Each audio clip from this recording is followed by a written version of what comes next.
Bom dia, graça e paz da parte de nosso Senhor e Salvador Jesus Cristo. Amém, glória a Deus. Estaremos estudando nesta Escola Bíblica Dominical a lição de número 8, Naum, o Consolador de Judá. Lembramos que, de antemão, que o nome Naum significa consolador.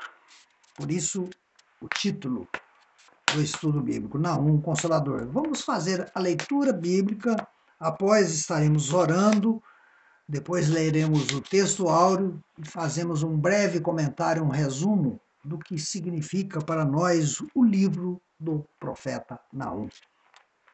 Naum, capítulo 1, versículos de 3 a 6.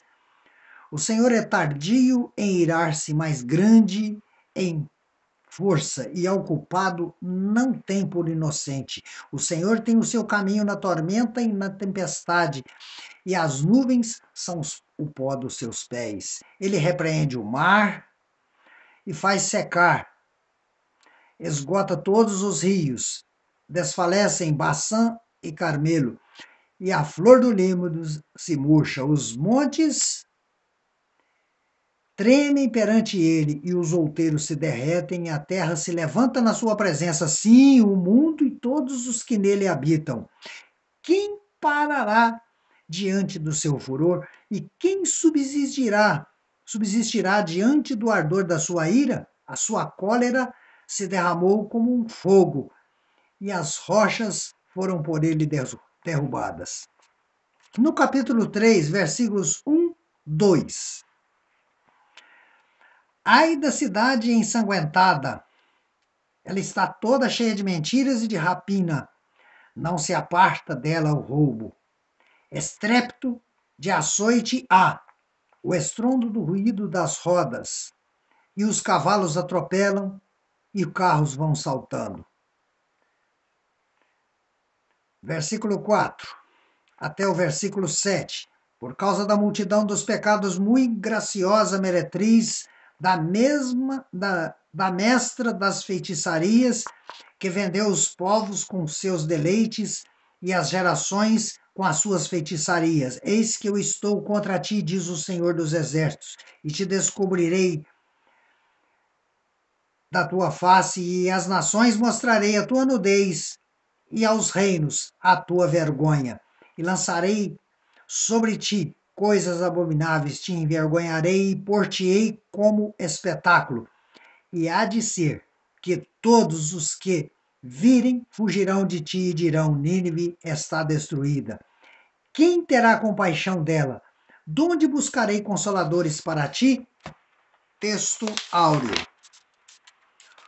O Senhor é bom, uma fortaleza no dia da angústia, e conhece os que confiam nele. Oremos ao Senhor. Ó Pai querido, louvamos e exaltamos o teu nome, Senhor. Fala conosco nesta manhã de domingo. Estamos em Escola Bíblica Dominical estudando a tua palavra. Foi lida agora, Senhor, alguns trechos do livro do profeta, do poema do profeta Naum. Fala conosco nesta manhã, Senhor.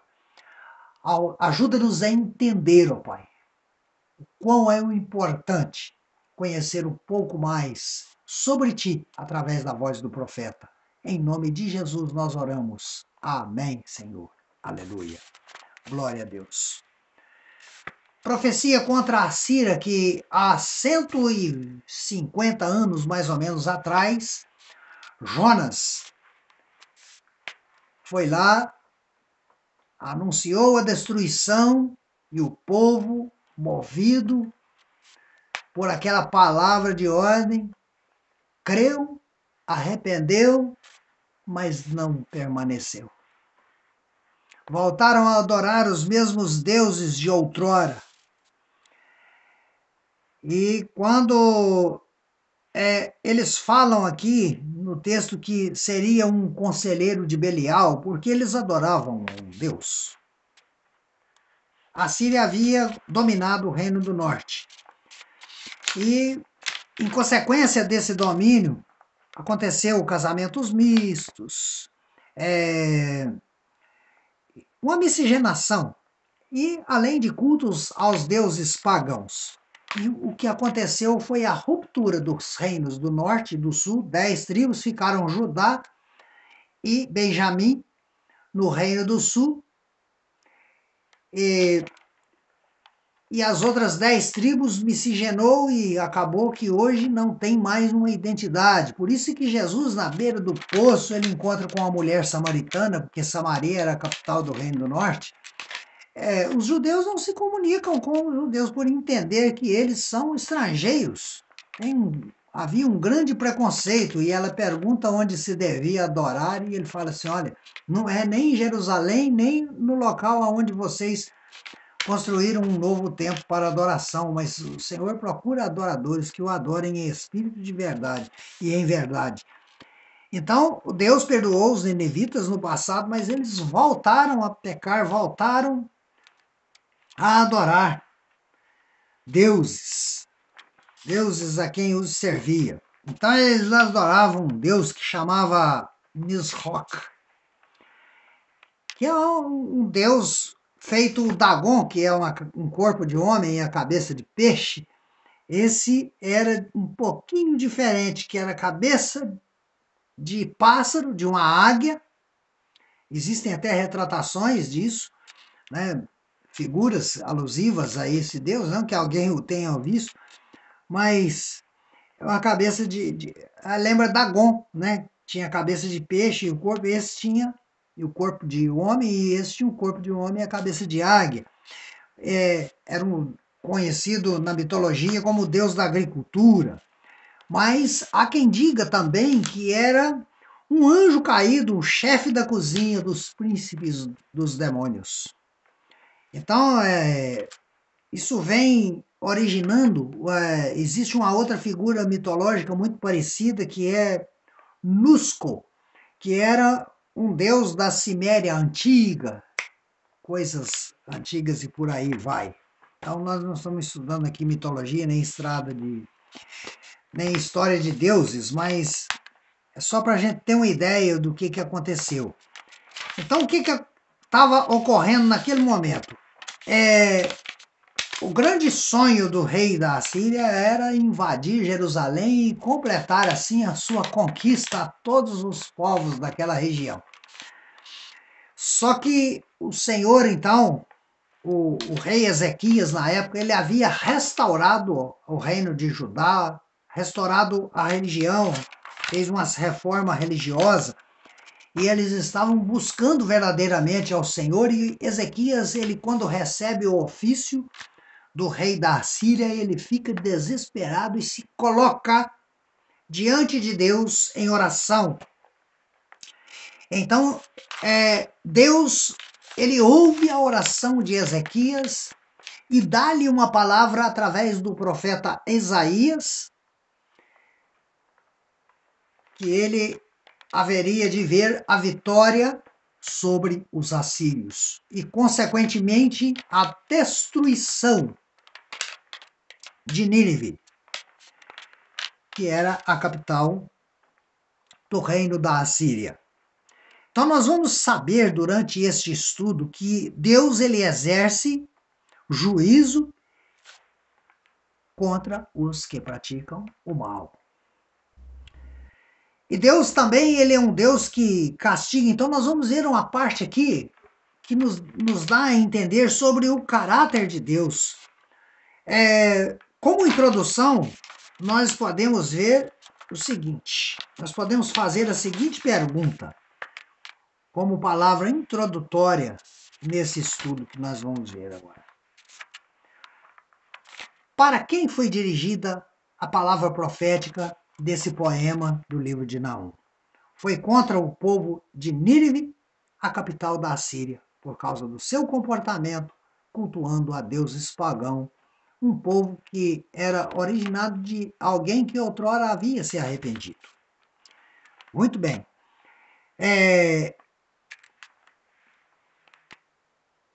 Conforme nós já falamos, foi escrito na forma de poema. E o livro do profeta Naum, ele define para nós o caráter de Deus, a sua grandeza.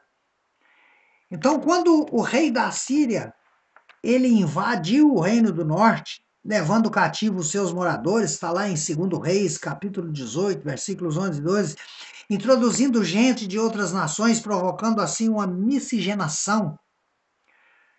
Eles perderam a identidade de israelita, a identidade de povo de Deus, por isso. Então, culto a deuses estranhos, serviam a deuses, a vários deuses ao mesmo tempo, o povo do Reino do Norte. Então, Deus, ele manda uma mensagem de consolo através de Naum, que essas coisas não aconteceriam no reino. E Ezequias não permitia, porque ele faz essa reforma. Então ele começa a Naum dizer que, olha, Deus exerce vingança.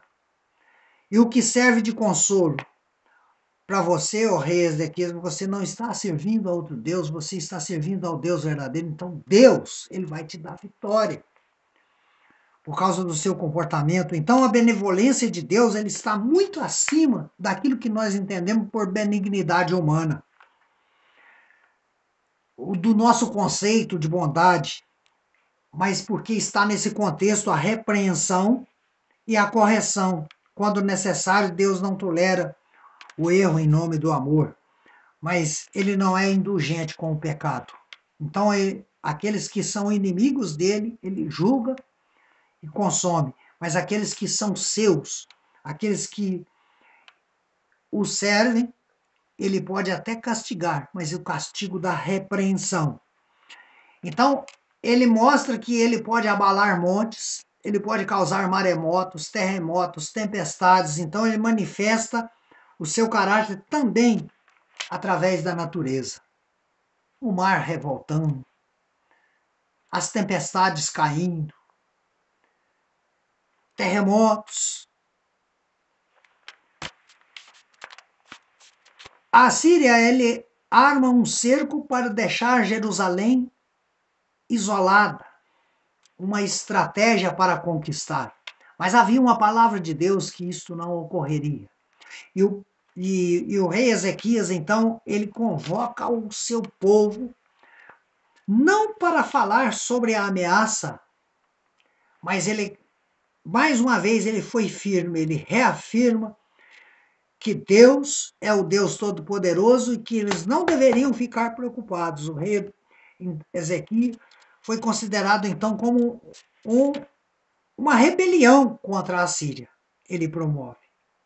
O discurso de Rabsaqué, que era um imperador assírio,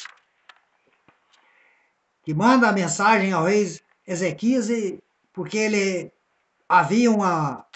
influenciava o povo, porque ele tinha autoridade, ele é muito respeitado. Então, eles queriam que Ezequias convocasse o povo para dizer, olha, Deus está permitindo que nós sejamos levados cativos também. Só que Deus não havia falado isso. Essa era a vontade do imperador de lá, do inimigo. Mas ele fala ao contrário, olha, nós servimos a um Deus, ora a Deus, Deus responde a oração de um coração aflito. Então, olha como é que a liderança é interessante para a queda ou para a fortaleza de um império, ou de um reino, ou de uma nação. Então, Ezequias, ele não era apenas um rei, mas alguém que exercia grande influência. Enquanto ele era ameaçado, ele convocava o povo e encorajava para manter a confiança no Deus Todo-Poderoso. Um discurso desse monarca é uma das mais belas e encorajadoras mensagens de um líder pode transmitir ao povo.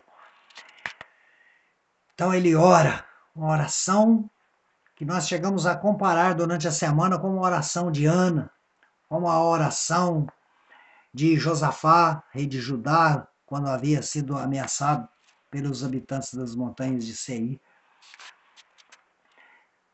Então faz parte do caráter de Deus. Então, Deus não corrige os assírios, como foi na época do profeta Jonas, mas ele castiga. Agora ele vem com uma mensagem que ele faz o seguinte, olha, agora vocês serão destruídas. E eles não acreditavam, porque a sua capital era uma verdadeira fortaleza, a maior metrópole daquela atividade.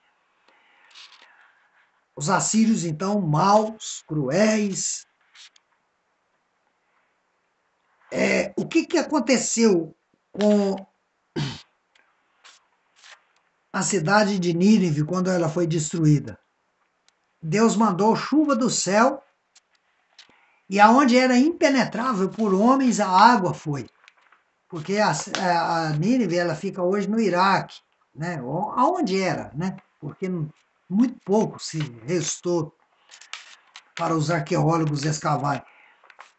Aonde era impossível os homens entrar, a água penetra e a água vem de Deus através da chuva e começa a promover a destruição, o exército foge e até o palácio do rei ele foi.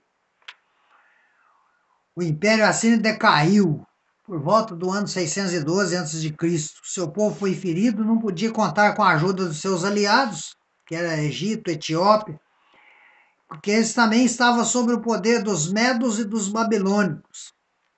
Daí a afirmação final: não há cura para a tua ferida, está lá em Naum, capítulo 3, versículo 19.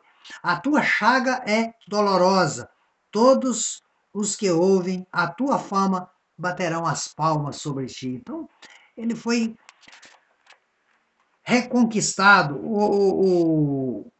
A vitória serviu porque Deus enviou um anjo também, nesse contexto aí, destruiu 185 mil homens do exército da Assíria.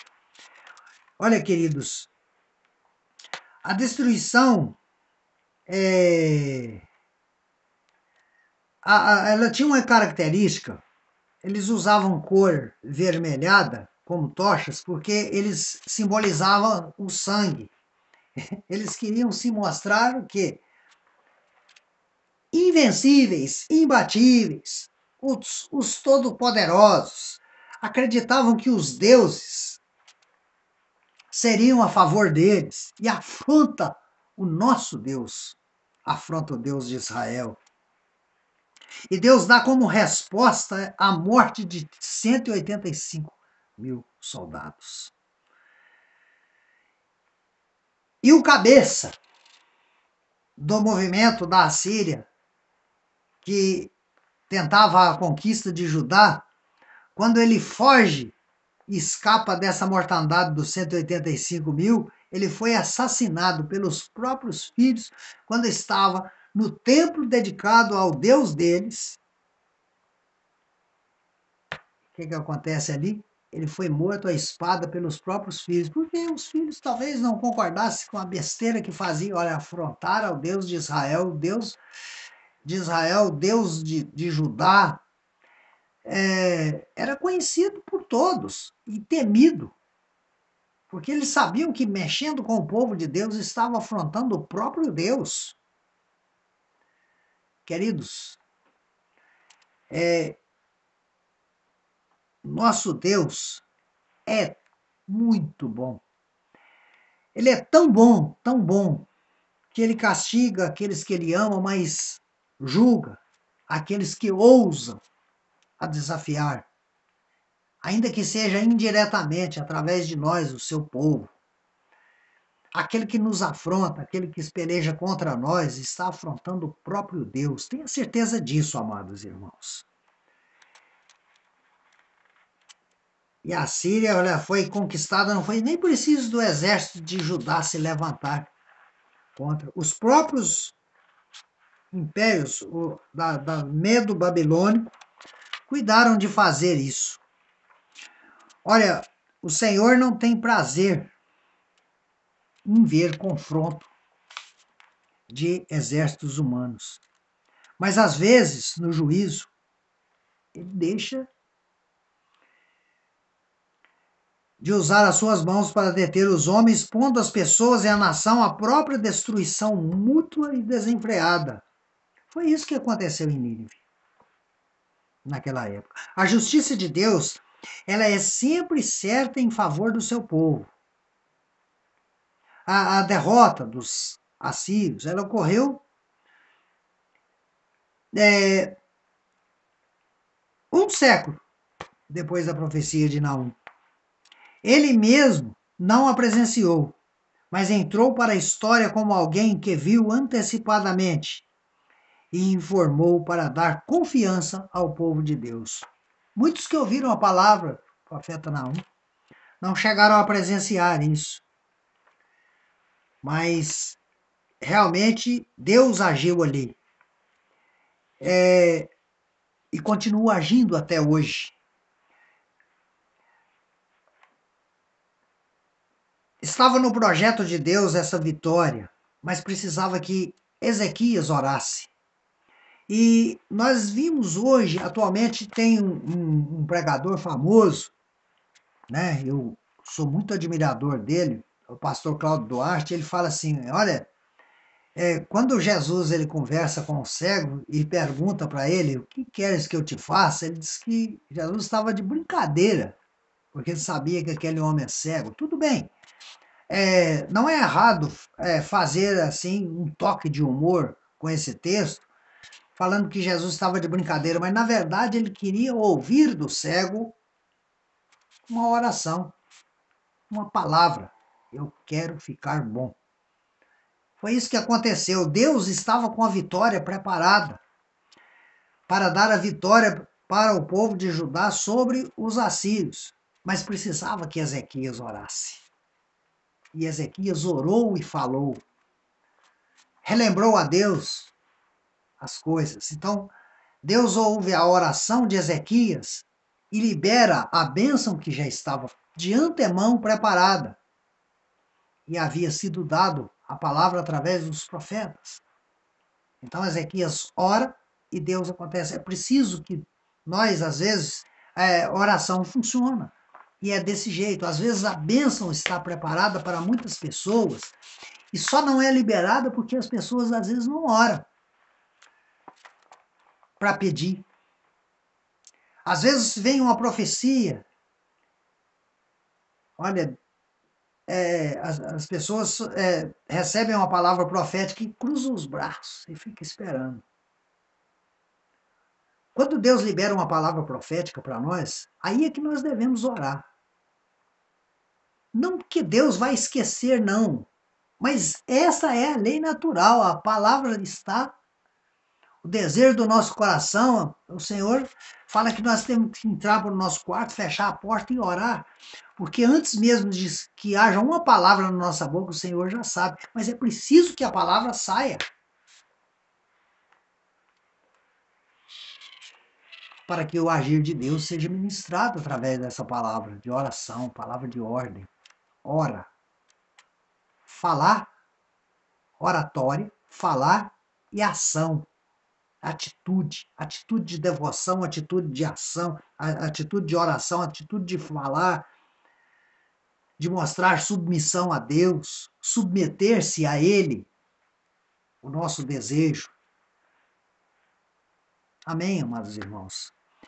Que através dessas palavras do profeta Naum, nós possamos entender o que Deus coloca à nossa disposição, que é uma palavra de consolo, que é a vingança contra os inimigos, que é a natureza pelejando a nosso favor. E devemos colocar isso em oração diante de Deus para que realmente as bênçãos que estão destinadas a nós possam acontecer. Amém, amados irmãos? É muito grande o que nós temos. Então, desde que os assírios invadiram então o Reino do Norte, promoveu aquela miscigenação, os samaritanos nunca mais foram tratados como irmãos, porque misturaram com coisas do mundo, misturaram com coisas dos gentios. João capítulo 9, a mulher ficou espantada quando viu Jesus em comunicação com ela. Então hoje nós vivemos um tempo de diálogo. Olha, Deus veio para todos, Jesus manifesta para todos. Então, até samaritanos, gentios, pessoas estranhas estão lá fora no mundo, têm oportunidade. Vivemos novos tempos. Deus quer restaurar um povo de qualquer tribo, de qualquer raça, de qualquer nação. Precisamos que nós liberemos palavra de oração e de evangelização, cumprindo o ID a todo mundo e pregar o evangelho a toda criatura. Quem crer e for batizado será salvo. Quem não crer já está condenado. Não importa qual seja a raça, qual seja a nação. Mas nós temos que anunciar. E não somente isso, mas interceder em oração, para que o Senhor possa arrebanhar aqueles que vierem. Amém, amados irmãos? Que o Senhor nos abençoe nesse domingo. Falamos muito rapidamente, é muito grande. Leia esse poema do profeta Naum. Você vai ver que grandiosa obra, não somente literária, mas profética. Amém, amados irmãos? Que o Senhor nos abençoe.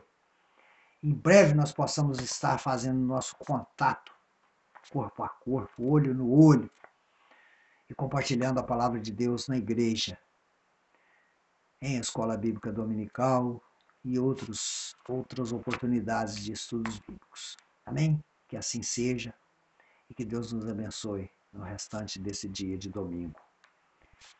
E vamos aguardar que em breve nós vamos reunir, assim como reunimos em oração para interceder, vamos reunir festivamente para dar brados de júbilo, celebrando a vitória que está aguardada. Em nome de Jesus. Amém? E que assim seja. E até uma próxima oportunidade. Amém.